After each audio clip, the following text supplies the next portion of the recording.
The subscription version of the Early Church Texts website is a great resource for people who want to know more about the first 5 centuries of church history. This video gives an introduction and then a brief guide to its features. The site is like a reader in early church history, with well over 200 carefully prepared on-site Greek and Latin textual extracts with translations, covering a wide range of themes and writers. These texts have dictionary lookup links and background notes. The site has links to background information on about 700 people and themes, and links to information on around 230 church councils. For important writers, there are bibliographies with links to Amazon. The site also has carefully indexed links to virtually all of the complete Greek texts from the first 5 centuries contained in the mean Patrologiae Cursus Completus series. These are mainly the scanned texts at Google Books and other similar sites. There are links as well to many Latin works in mean from the same period, including the works of Ambrose, Augustine, Cyprian, Jerome, Leo, Novatian and Tertullian. This video was prepared in mid-2013. It is hoped that before too many months have passed, there will be links to all the Latin works in mean from the first 5 centuries. Check on site for the latest information. English translations of many full works have been found, and there is a facility for viewing the translation alongside the original language. Let's look at the menu system, which gives access to all these features. First, the menus at the top of the screen. Under the Home etc. menu, you will find a link to the site homepage, to plenty of helpful files about the website, and to a complete list of texts both on the site and on external websites. These 2 particular menus are also on the publicly available version of the site. You might also like to note that the site gives access to the complete writings of the Apostolic Fathers with Greek texts and translations. Under the Texts menu, you will find links to all the on-site original language texts and translations. They're arranged alphabetically by author. Notice the little pop-up information boxes which give brief information about each author and text. You will also find documents of various councils under the Councils link, texts of various creeds under the Creeds link. Sometimes there are texts about a person, as in the case here of Ephraim the Syrian. As well as giving access to the texts on the Early Church Texts website, the Texts menus also give links to complete original language texts and translations where available on other external websites. For example, there are links to complete original language texts in the mean Patrologia series at Google Books and elsewhere, and also links to a number of other sites with original language texts.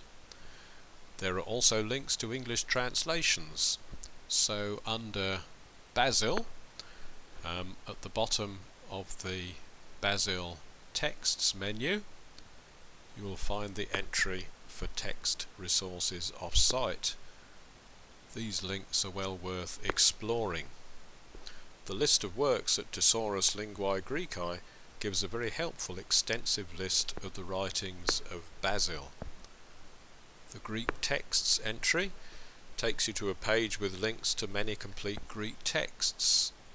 The translations entry takes you to a page with links to English translations.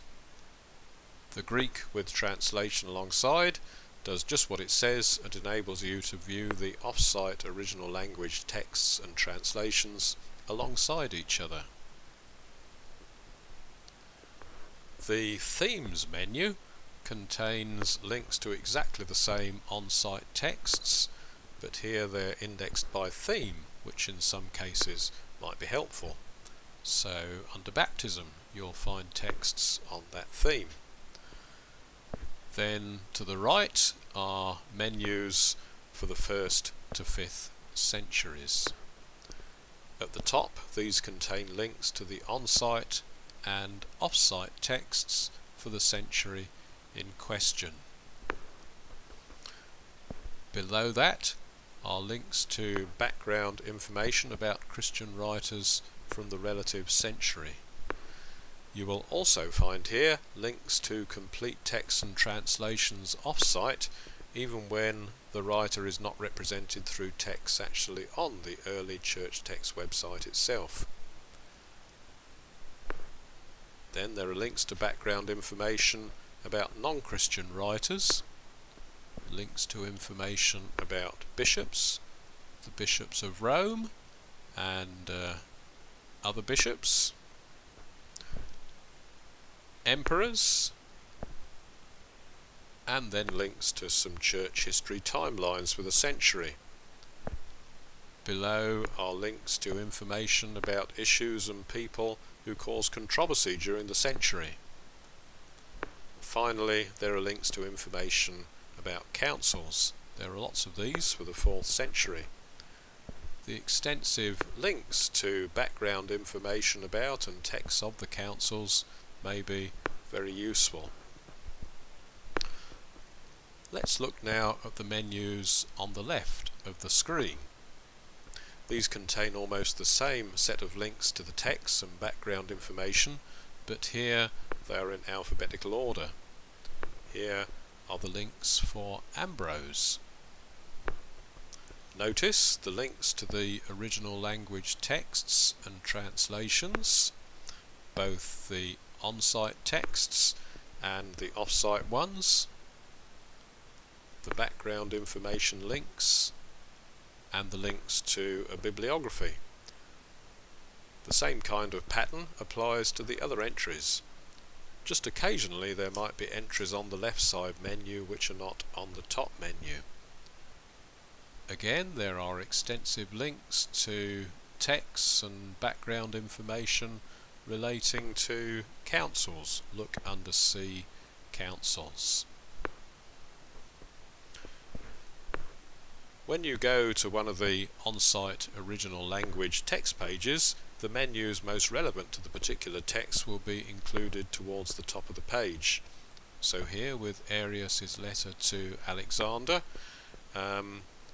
is the menu about Arius and the Arian controversy, with texts, background information and bibliography. The menu which gives background information links for Alexander, and also the menu giving the list of texts by Athanasius both on and off the site.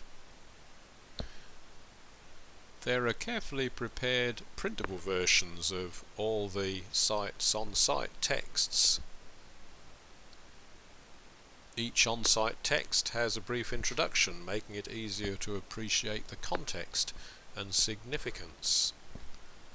There are textual notes, normally taken from the source used, which give helpful background information.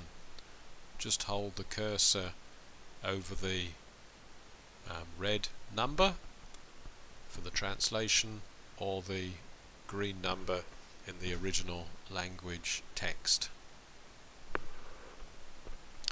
There is a search facility for the site, and search terms can be entered in English